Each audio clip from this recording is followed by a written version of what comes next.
Good morning, students. I welcome you all to this lecture. Students, in this lecture, we are going to study fluids in motion.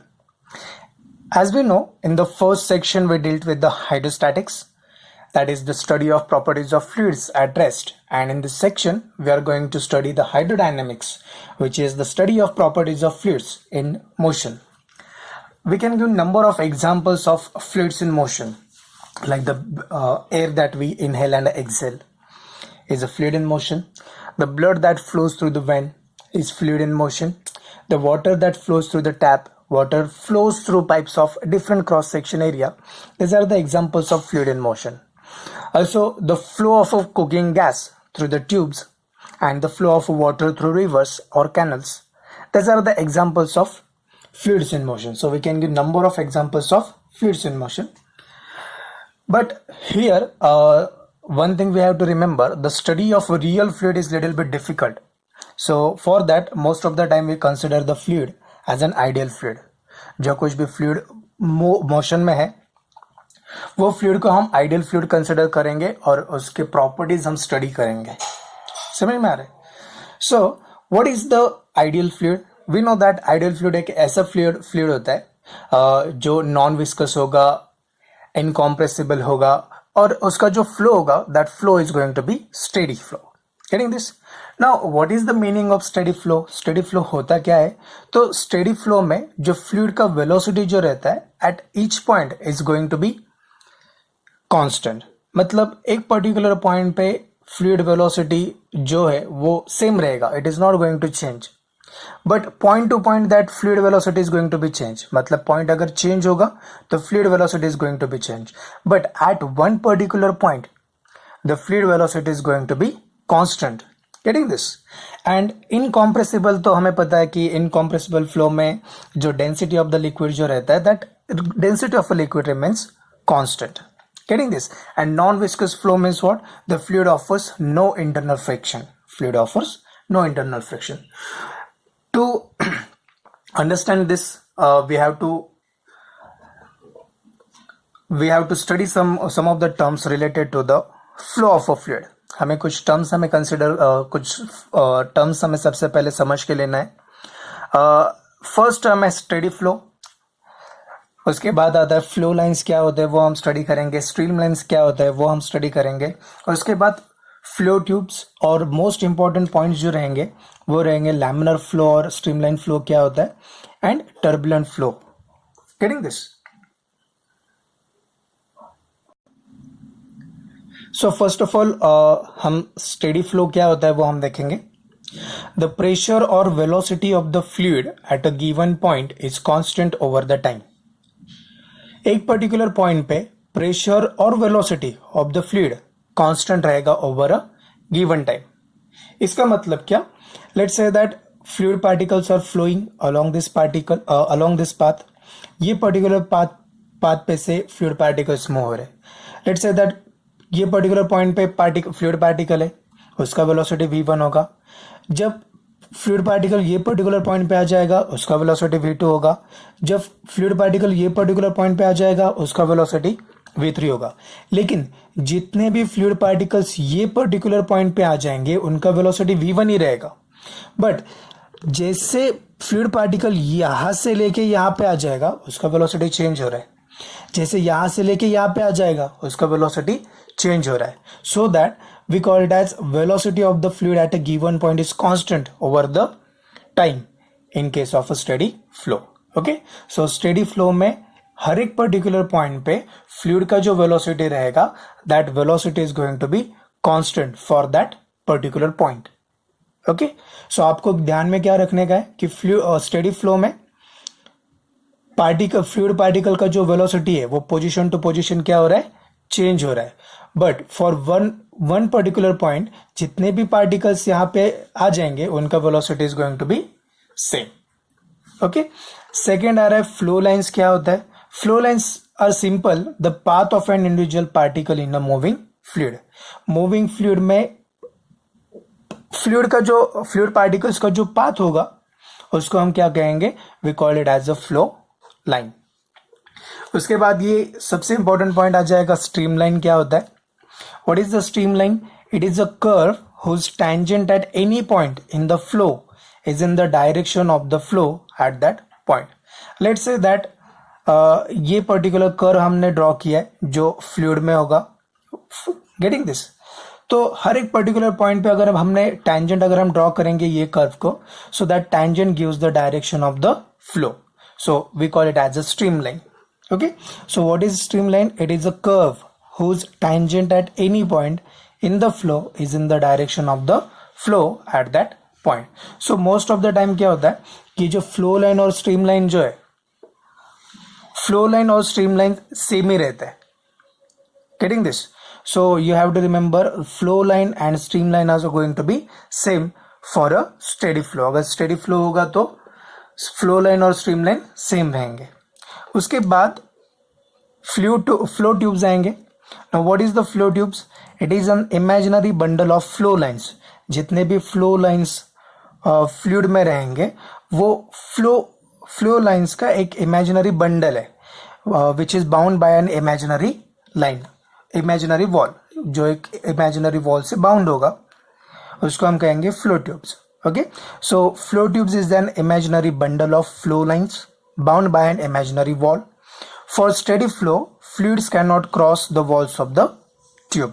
Steady flow के लिए जो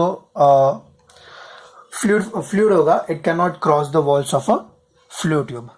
Getting this? Next, laminar flow और streamline flow क्या होता है वो हम देखेंगे, और उसी के साथ turbulent flow क्या है वो हम स्टडी करेंगे. सो सिंपल स्ट्रीमलाइन फ्लो और टर्बुलेंट फ्लो का एग्जांपल अगर आपको देखने का है तो आप टैप वाटर जो है उसको हम कंसिडर कर सकते हैं. अगर टैप को अगर हमने बहुत स्लोली अगर उसको ओपन किया, एक कंटिन्यूस फ्लो आता है वाटर का. Getting this? So that continuous flow of water उसको हम स्ट्रीमलाइन फ्लो कहते हैं. That continuous flow of water is what? Streamline flow. लेकिन अगर आपने टैप वाटर को फुल्ली ओपन किया तो उसमें से जो कुछ भी वाटर फ्लो होगा, that water is flowing with a high speed. Getting this?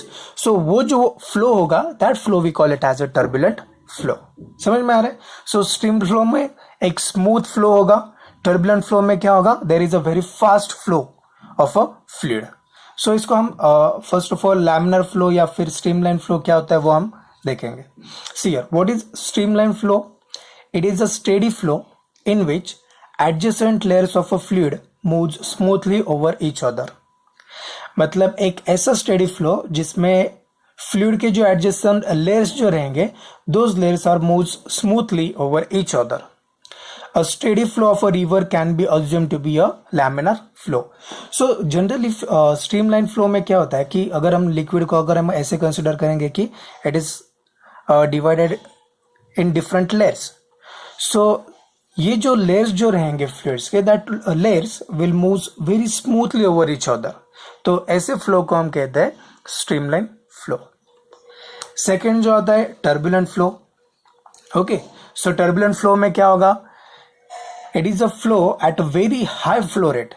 जैसे मैंने आपको एग्जांपल बताया, अगर आप टैप वाटर को स्लोली अगर आप ओपन करेंगे तो एक कंटिन्यूअस वाटर का फ्लो आता है. ओके, एक स्मूथ फ्लो दिखता है वहां पे, वो स्ट्रीमलाइन फ्लो होगा. लेकिन अगर आप स्पीड अगर टैप का स्पीड अगर आप बढ़ाएंगे, okay, so that water flows with very fast.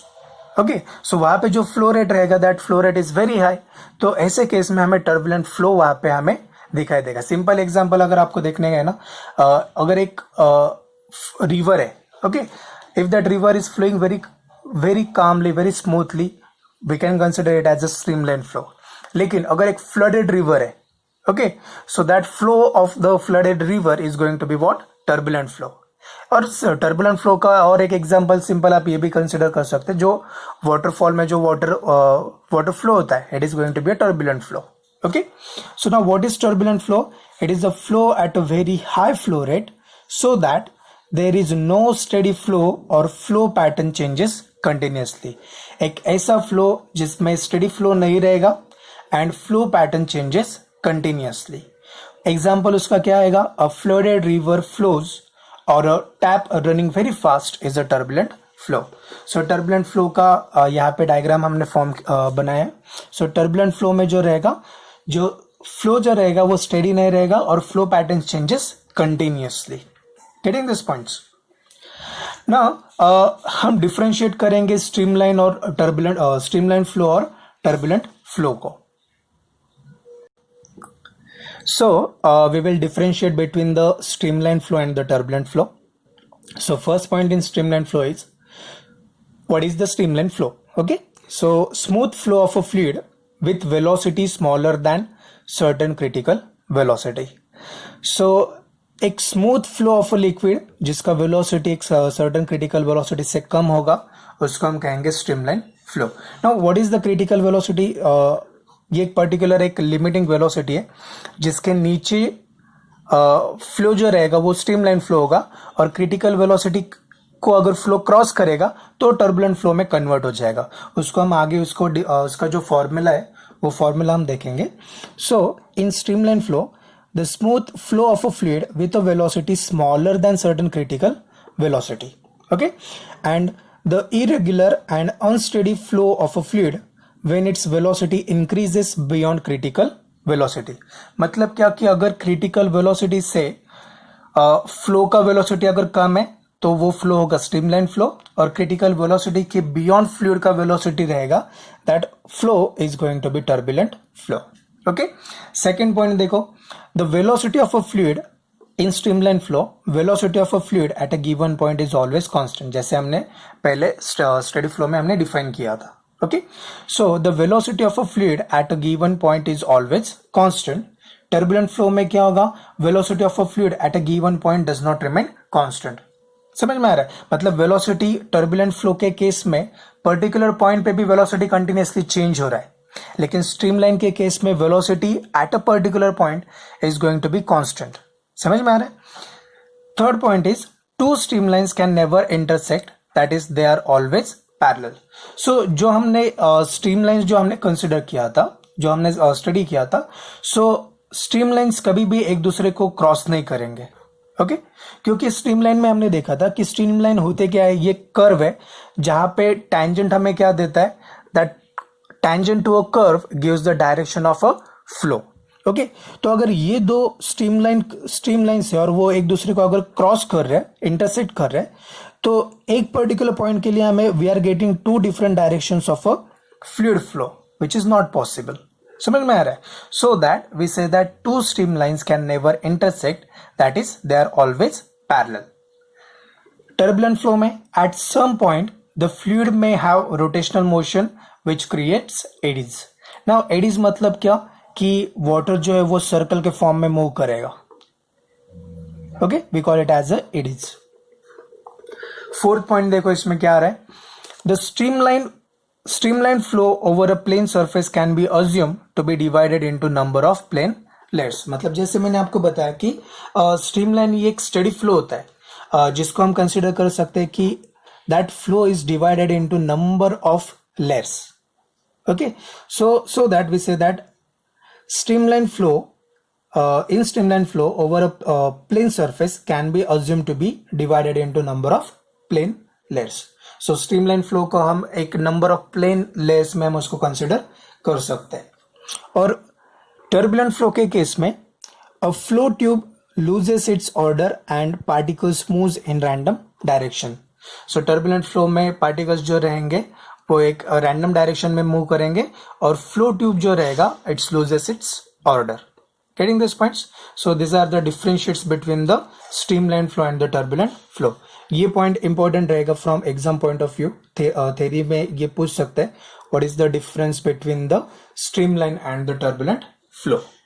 इसके बाद जो टॉपिक आ रहा है ये रेनॉल्ड्स नंबर करके, जैसे हमने स्ट्रीमलाइन और टर्बुलेंट फ्लो में हमने बताया कि एक पर्टिकुलर लिमिटिंग जो क्रिटिकल वेलोसिटी है, वो क्रिटिकल वेलोसिटी का के नीचे अगर वैल्यू आएगा तो फ्लो जो रहेगा वो स्ट्रीमलाइन होता है, और क्रिटिकल वेलोसिटी को अगर फ्लो क्रॉस करेगा, फ्लूइड वेलोसिटी अगर क्रिटिकल वेलोसिटी से अगर ज्यादा होगा तो वही स्ट्रीमलाइन फ्लो कन्वर्ट हो जाता है टर्बुलेंट फ्लो में. समझ में आ रहा है? सो ऑस्बर्न रेनॉल्ड करके एक साइंटिस्ट था, उसने ये क्रिटिकल वेलोसिटी को डिफाइन करने का एक फॉर्मूला हमें दिया है. सो what is critical velocity? The velocity beyond which streamlines flow becomes turbulent. Okay, so velocity beyond which streamline flow का conversion किस में हो रहा है? Turbulent flow में. ऐसे velocity को हम कहते हैं critical velocity. So the velocity beyond which a streamline flow becomes turbulent flow is called as critical velocity. Critical velocity का ये formula हमें important रहेगा. Critical velocity Vc is equal to Rn eta rho d. See here, eta ये जो eta है, we call it as a coefficient of viscosity of the fluid. वो आगे हम what is coefficient of viscosity वो हम आगे study करेंगे. So the formula for critical velocity is what? Vc is equal to Rn eta upon rho d, where Vc is the critical velocity of the fluid. Okay, Rn is the Reynolds number, eta is equal to coefficient of viscosity, rho is the density of the fluid, and d is the diameter of the fluid. Getting this? So यही same formula के ऊपर से हमें और एक formula बनाता आएगा Rn के लिए. See here, Rn is nothing but the Reynolds number, जो हमें बताता है कि फ्लूइड का नेचर कैसा है, whether that fluid is streamline or it is turbulent, ये हमें रेनॉल्ड नंबर से पता चल जाता है. Okay, so Rn is equal to Vc rho d upon eta. ये फॉर्मूला से हम रेनॉल्ड नंबर फाइंड आउट कर सकते हैं. सी यार, as am saying it is as Reynold number, तो ये एक प्योरली नंबर रहेगा जो डायमेंशन लेस रहेगा. Getting this? So if you know the critical velocity rho d eta, you can find the value of a Reynold number. Okay, और अगर आपके पास रेनॉल्ड नंबर का वैल्यू है eta, मतलब कोएफिशिएंट ऑफ विस्कोसिटी और density, ये टर्म्स वैल्यूज अगर आपके पास है, तो you can calculate the critical velocity. Now see here, अगर रेनॉल्ड नंबर का वैल्यू लेस देन 1000 आ रहा है, फ्लो ऑफ अ फ्लूइड जो रहता है वो स्ट्रीमलाइन रहेगा. If the value of a Reynold number is less than 1000, the flow of a fluid is streamline. लेकिन अगर रेनॉल्ड नंबर का वैल्यू ग्रेटर देन 2000 आ रहा है, इसका मतलब flow of a fluid is going to be turbulent.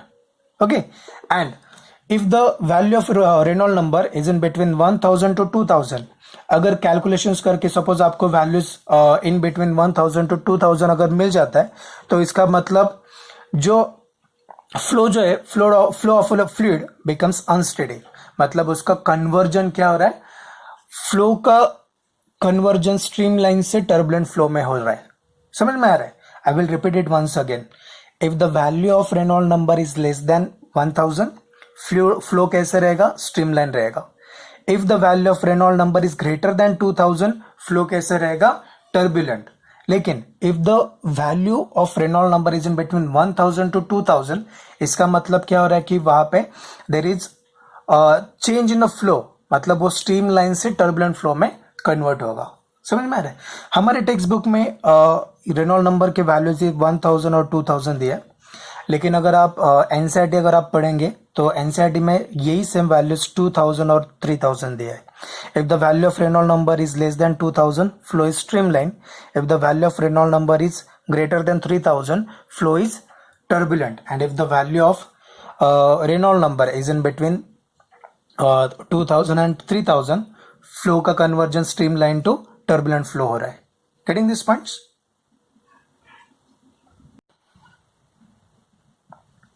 Our next point is viscosity, concept of viscosity. Now, what is viscosity? It is the property of fluid in motion. Let's say that हमारे पास water है, let's say that honey and toothpaste है हमारे पास. Okay? So अगर एक glass में अगर water filled है, और अगर ये ग्लास को अगर हमने स्लाइटली भी अगर हम इंक्लाइन कर देते हैं, थोड़ा सा क्रॉस कर देते हैं, सो वाटर इजीली ग्लास में से नीचे आता है. राइट? सेकेंड केस देखो, अगर same glass is filled with the honey, if the same glass is filled with the honey, और आपने ये ग्लास को स्लाइटली इंक्लाइन किया, हनी बहुत इजीली नीचे आएगा क्या? नहीं आएगा. It takes some time to come down. Right? और टूथपेस्ट के केस में अगर आपने एक ग्लास का एक प्लेन सरफेस है, और ये ग्लास के प्लेन सरफेस के ऊपर अगर आपने टूथपेस्ट रख दिया, okay, if you put some toothpaste on the incline glass, so ये जो टूथपेस्ट है इट विल स्टक देयर, ये नीचे आने के लिए ये बहुत टाइम लेगा. So why does this difference between the water, honey and toothpaste is there? Okay, so water, whenever this glass is filled with the water, and if you just incline that glass, so water just comes out easily, right है. हनी के case में अगर glass को अगर आपने incline किया, it will take some time. Okay, लेकिन हनी जो है, हनी इमीडिएटली नीचे आएगा क्या? नहीं आएगा. टूथपेस्ट के केस में अगर आपने इंक्लाइन प्लेन सरफेस के ऊपर टूथपेस्ट रखा, it will take a very longer time to come down. Okay, so why does this difference between this three different fluids? It is because there is fluid friction. There is fluid friction between the different layers, between the different layers of fluid, different layers of fluid. और इसी को हम क्या कहते हैं? we call it as a viscosity. इसी को हम क्या कहते हैं? viscosity. अगर सिंपल लैंग्वेज में अगर हमें viscosity समझ के लेने का है, तो इट इज उसको अगर सिंपल वर्ड्स में अगर पुट करने का है, so viscosity is nothing but what? It is the measure of viscosity is measure of interaction between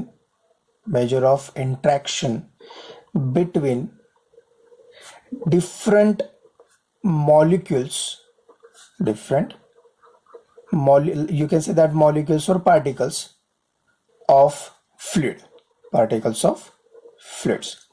जैसे यहाँ पे वाटर के केस में हमने देखा कि जब भी ग्लास को इंक्लाइन करेंगे, वाटर कम्स डाउन इजीली. सो यहाँ पे वाटर मॉलिक्यूल्स के बीच में जो इंटरेक्शन है, वो इंटरेक्शन कम है. हनी के केस में the interaction between the honey molecules is greater as compare to the water molecules. और टूथपेस्ट के केस में तो ये बहुत ही ज्यादा रहेगा इंटरेक्शन. ओके, सो जो वाटर है, we call it as low viscous. इसको हम क्या कहेंगे?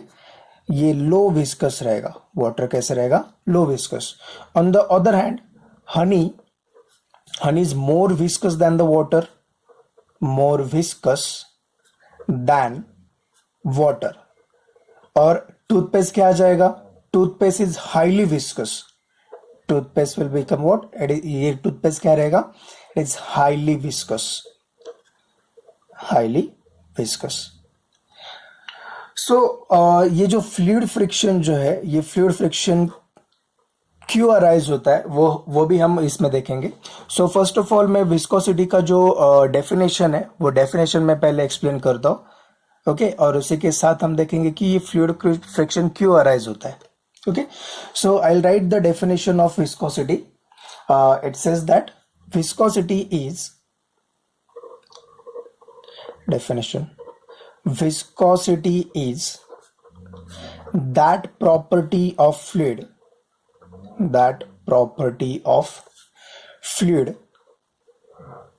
by virtue of which the relative motion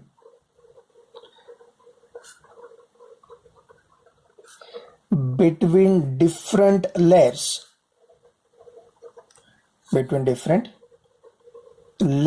of fluid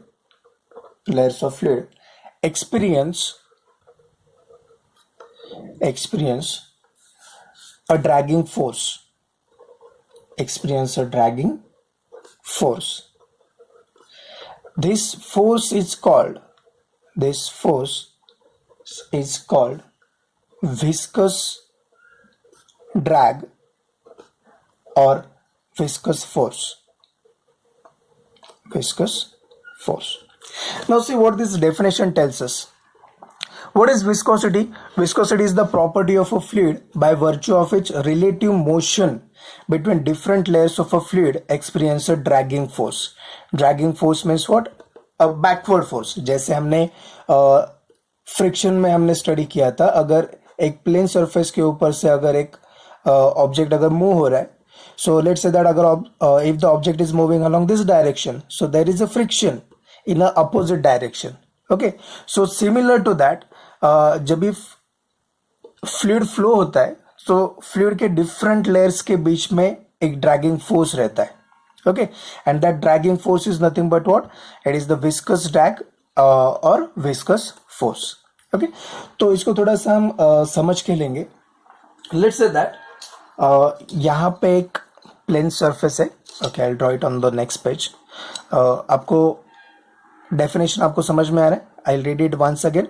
Viscosity is that property of a fluid by virtue of which relative motion between different layers of a fluid experience a dragging force, and this force is called as the viscous drag or the viscous force.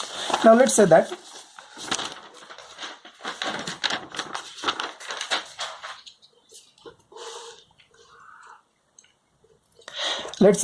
we have one stationary surface. यहाँ पे एक stationery surface है और ये stationery surface के ऊपर से let's say that fluid flow हो रहा है. Okay, so different layers of a fluid जो है वो मैं ऐसे रिप्रेजेंट करूंगा. So the layer which is in contact with the surface. Okay, so उसके ऊपर के डिफरेंट मैं लेयर्स से रिप्रेजेंट करूंगा.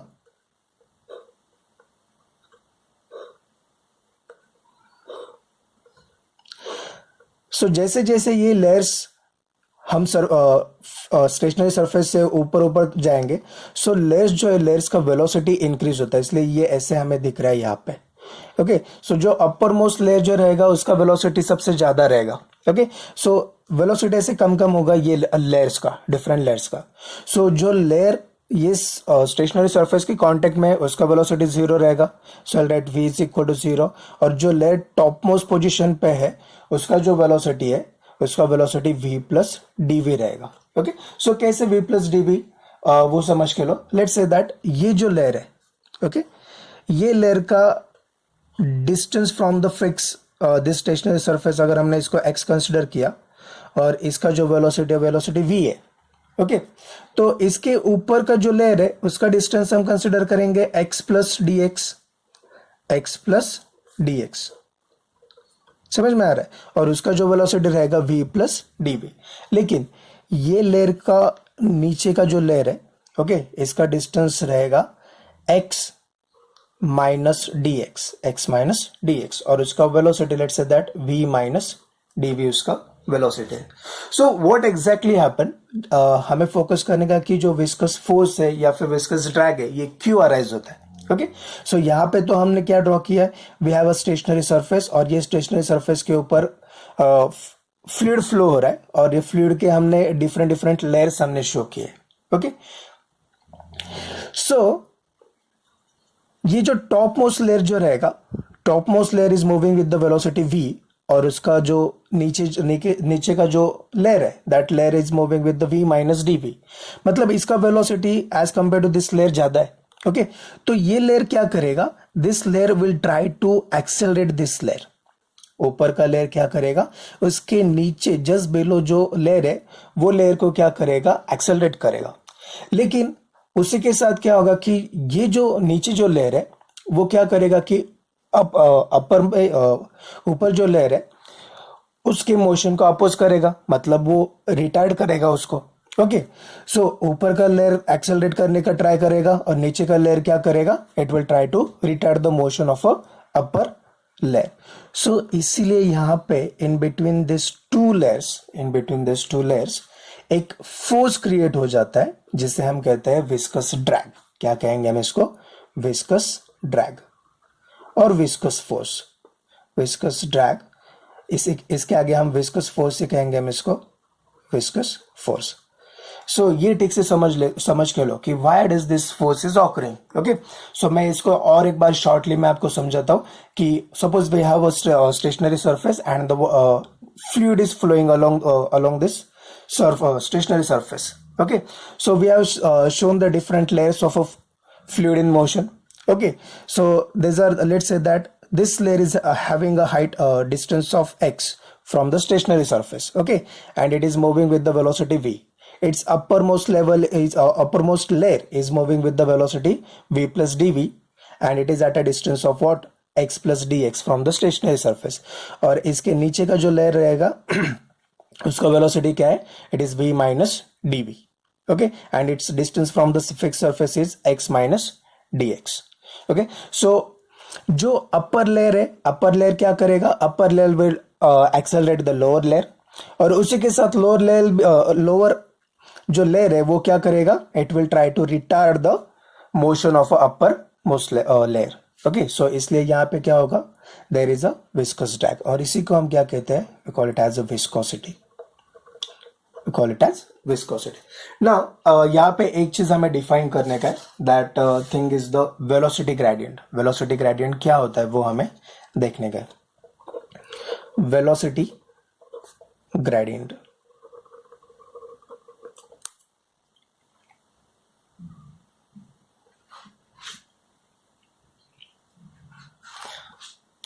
नाउ, वेलोसिटी ग्रेडियंट का जो डेफिनेशन है, I write that definition. It is the rate of change of velocity dv with distance dx measured from a stationary layer is called velocity gradient. So now, velocity gradient is the rate of change of velocity with distance measured from the stationary layer. Getting this? So ये एक important रहेगा हमें हमारे लिए velocity gradient का topic. Okay, so ये आप ध्यान में रखो कि वेलोसिटी ग्रेडियंट क्या है, it is the rate of change of velocity with distance measured from the stationary layer. Okay, because ये स्टेशनरी सरफेस से यहाँ पे जो लेयर है वो स्टेशनरी लेयर है. सो यहाँ से हमें हर एक लेयर का डिस्टेंस हमें फाइंड आउट करते आएगा. ओके, एंड इट्स वेलोसिटी, उसका वेलोसिटी भी अगर हमें पता होगा, so it is the rate of change of velocity with respect to time और विथ रिस्पेक्ट टू डिस्टेंस. इसके ऊपर से हम velocity gradient easily find out कर सकेंगे. ओके, जैसे फ्रिक्शन के केस में कोएफिशिएंट ऑफ फ्रिक्शन रहता है. ओके, सो विस्कोसिटी के केस में कोएफिशिएंट ऑफ विस्कोसिटी रहेगा. सो फर्स्ट ऑफ ऑल हम देखेंगे कि कोएफिशिएंट ऑफ विस्कोसिटी क्या है. Coefficient of viscosity, let's say that एक स्टेशनरी लेयर है और ये स्टेशनरी लेयर के ऊपर फ्लूइड फ्लो है, राइट है. So let's say that fluid के ये दो लेयर्स में कंसिडर करूंगा. Okay, so this are the two layers of a fluid. This diagram is not in text book, लेकिन इसके ऊपर से हमें इजीली समझ में आ जाएगा. Okay, so this are the two different layers of a fluid. Let's say that ये लेयर P है और यहाँ पे लेयर Q है. सो विस्कस फोर्स जो रहेगा ये दोनों लेयर्स के बीच में, it is in this direction. Okay, opposite direction of the flow रहेगा विस्कस फोर्स. Getting this? और ये दोनों लेयर का जो एरिया है, that area is going to be, let's say that A, area of total area, layer का total area. Cross section area हमें यहाँ पे नहीं कंसिडर करने का. ओके, सो यहाँ पे न्यूटन ने एक लॉ बताया, we call it as Newton's law of viscosity. Newton's law of viscosity. Now what this law tells us, इसका जो statement, I'll write the statement first. For a streamline flow, viscous force, I'll write capital F, acting on any layer is directly proportional to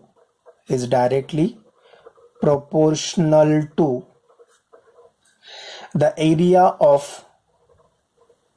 area capital A of the layer and the velocity gradient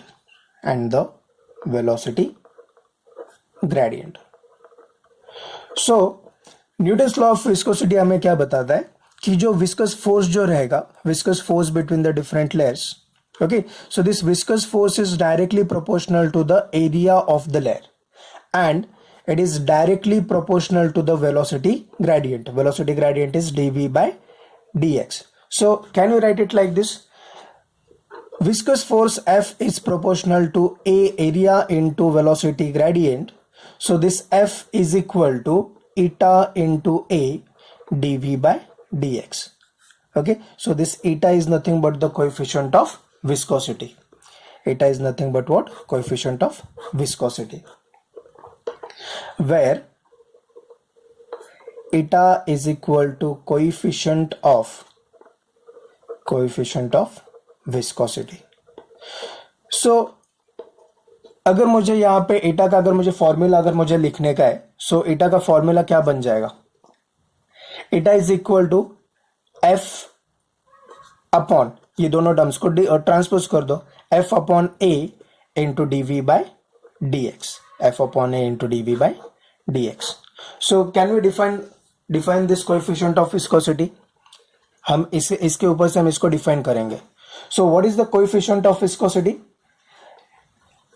the viscous, it is the ratio of, किसका ratio आ जाएगा, या फिर simple हम इसको ऐसे put करेंगे, coefficient of viscosity is the force per unit area per unit velocity gradient.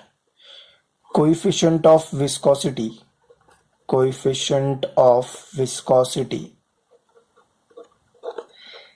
is the force, viscous force is the viscous force per unit area per unit velocity gradient, per unit velocity gradient. Getting this? So now we will find the units of viscosity. उसके dimensions find out करेंगे और उसका unit हम find out करेंगे.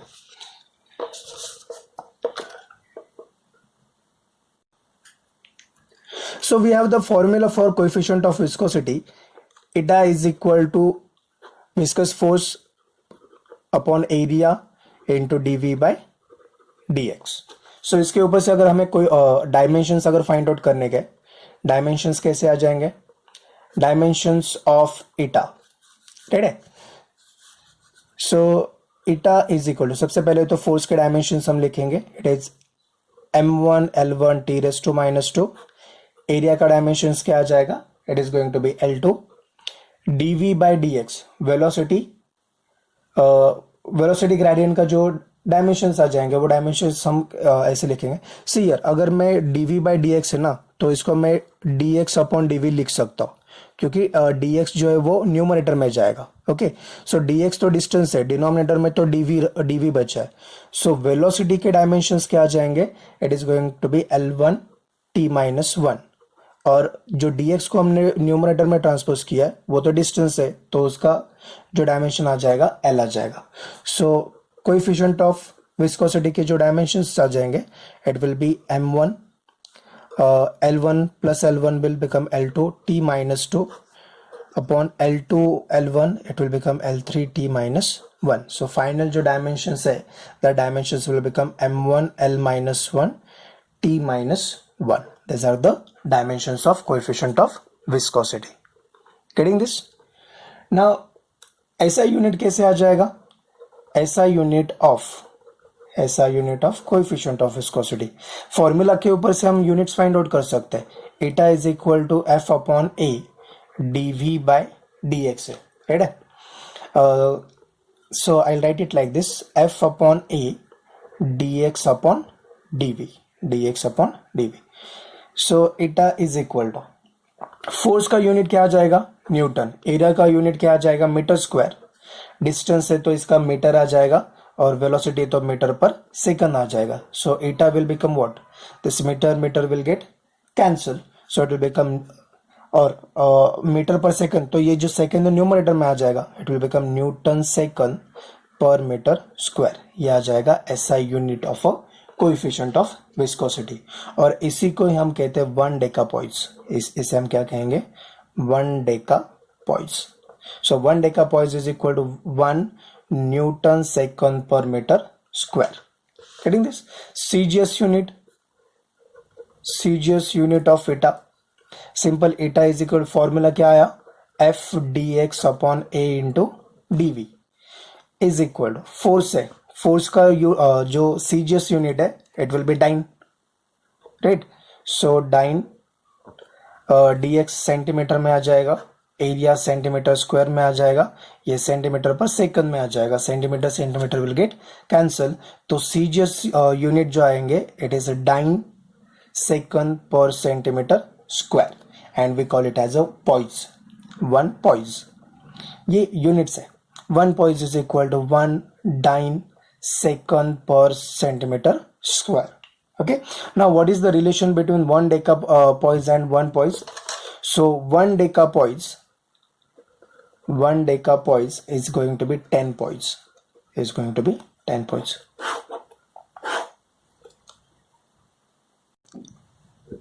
So हमारा next जो concept है, that concept is Stokes law.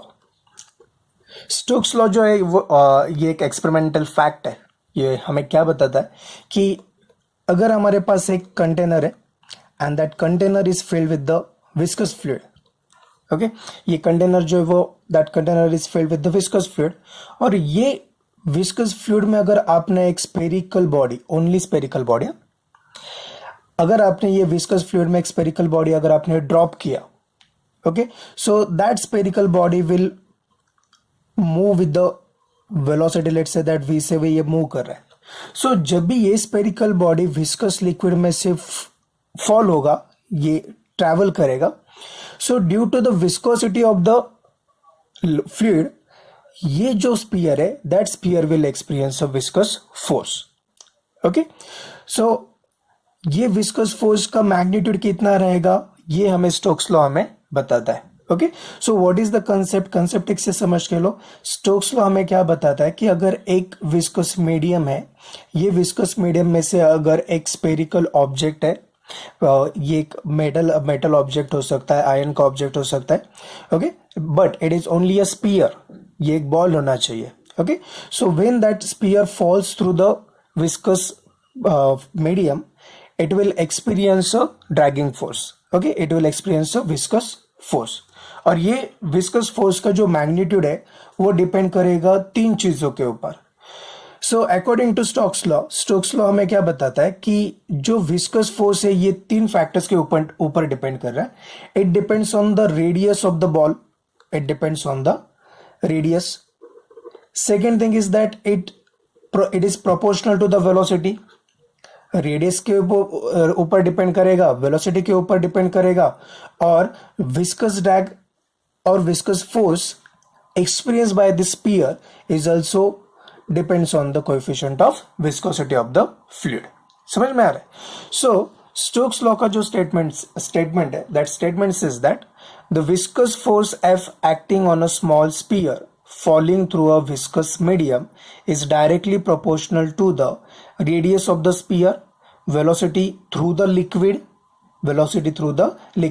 जो velocity से वो viscous medium में से travel करेगा वो velocity, and the coefficient of viscosity eta of the fluid, that is F is proportional to eta RV, which is equal to F is equal to 6 pi eta RV। 6 pi यहाँ पे proportionality constant आ रहा है, okay. So this is the Stokes law. हमें important चीज ये हमें ध्यान में रखने का है कि जब भी एक विस्कस मीडियम में से अगर एक स्पेरिकल ऑब्जेक्ट अगर फॉल हो रहा है, ये नीचे मूव कर रहा है, okay, so how much force, viscous force it will experience, we can find it by using the Stokes law. यहाँ पे हमें एक चीज समझ के लेने का है, अगर हमारे पास कंटेनर है, that container is filled with the viscous fluid, okay, और लेट्स से दैट यहां तक वो फिल्ड है, और जैसे हम एक स्पेरिकल ऑब्जेक्ट ये विस्कस फ्लूइड में हम ड्रॉप करेंगे, so which are the forces acting on the spherical object, that we have to find. अभी तो हमने फर्स्ट फोर्स तो देखा है कि एक तो okay, let's say that first जो फोर्स रहेगा उसका जो वेट जो रहेगा स्पीयर का, that weight is acting vertically downward, right. According to Stokes law, जब ये स्पेरिकल ऑब्जेक्ट विस्कस मीडियम में से मूव करेगा तो वो विस्कस फोर्स एक्सपीरियंस करेगा due to the viscosity of the liquid, okay. और जैसे जैसे ये बॉल मूव करेगा ना, so it displaces the liquid.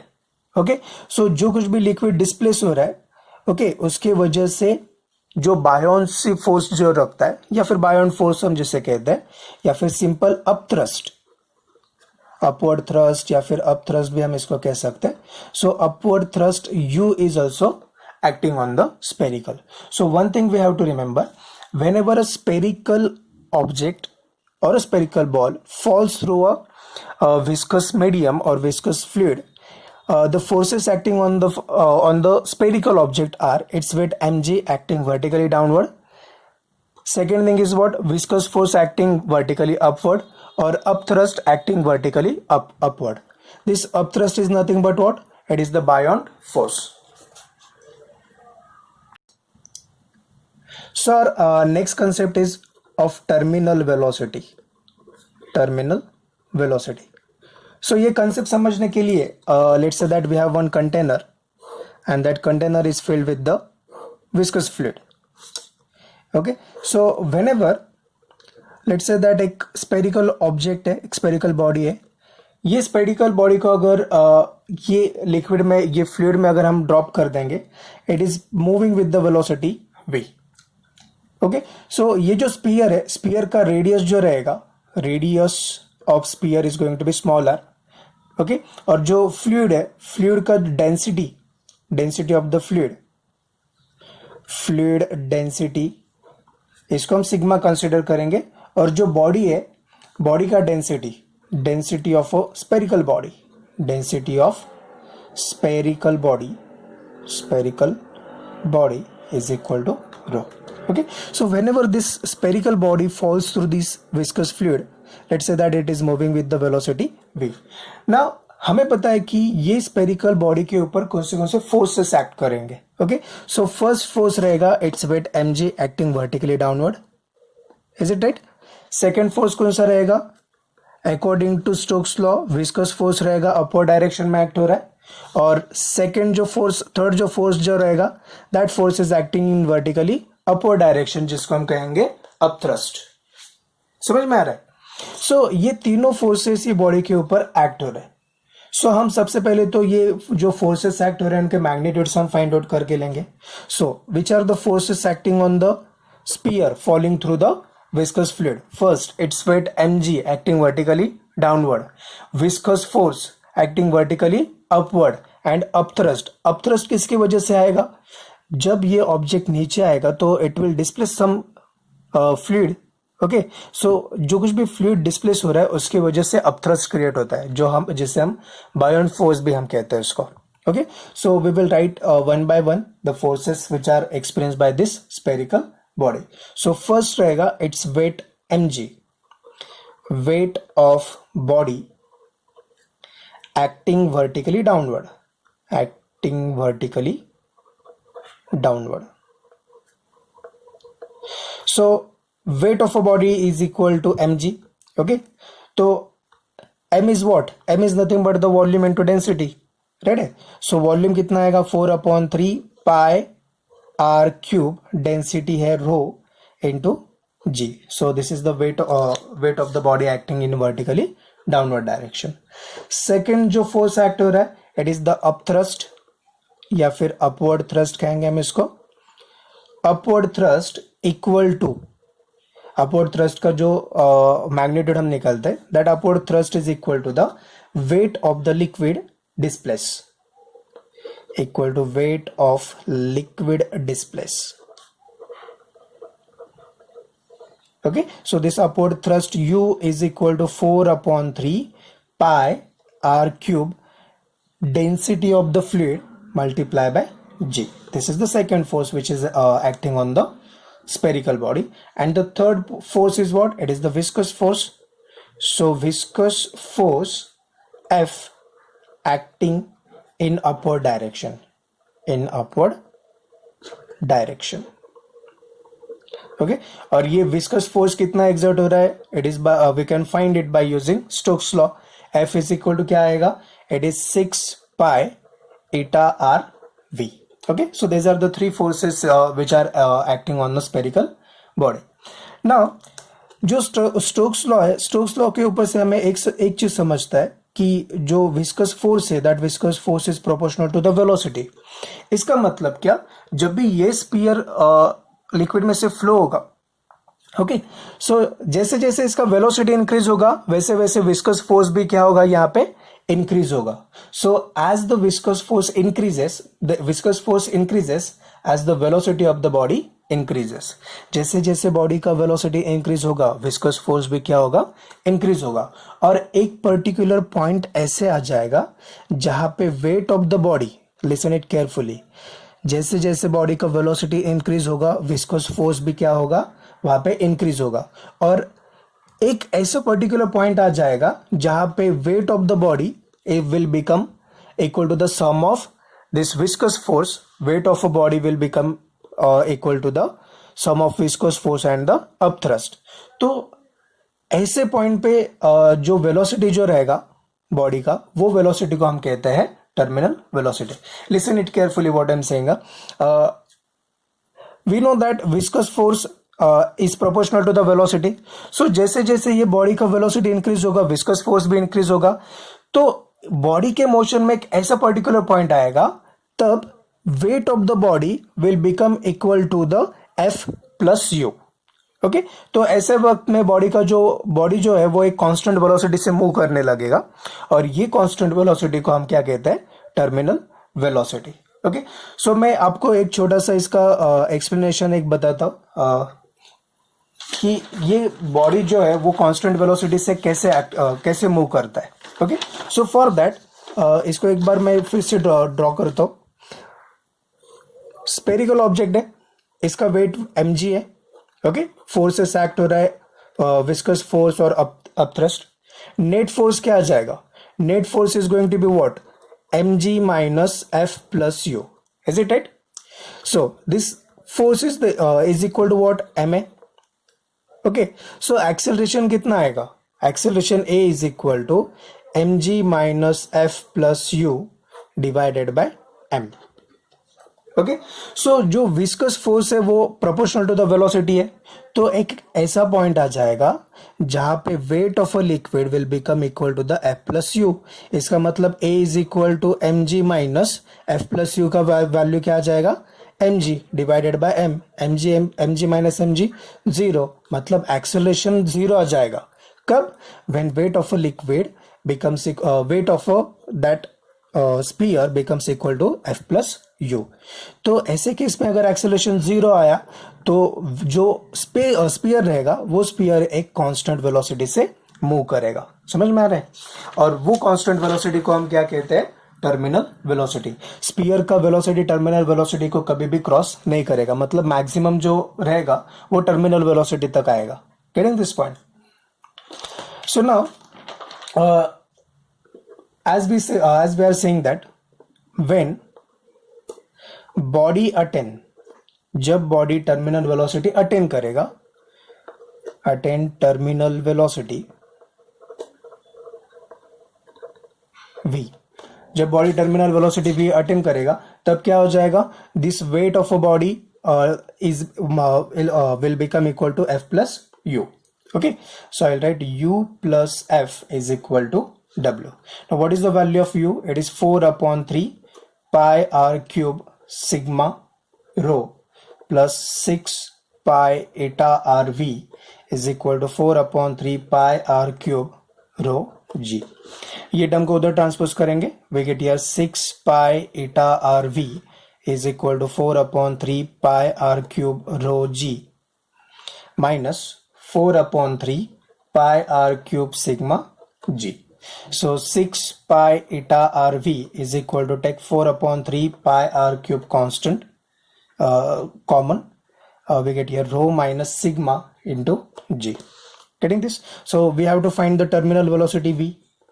Okay, so this pi with pi will get cancelled, r with r cube will get cancelled, मतलब यहाँ पे r square बच जाएगा। okay, और ये 6 और eta को अगर आप ट्रांसपोज करेंगे so it will become v is equal to, अच्छा ये आप कैलकुलेशंस कर लो, 6 को अगर आपने यहाँ पे ट्रांसपोज किया, ओके, सो सिंप्लीफाई करने के बाद it will become 2 upon 9 r square rho minus sigma g divided by eta। This is the formula for the terminal velocity of the body falling through the viscous fluid.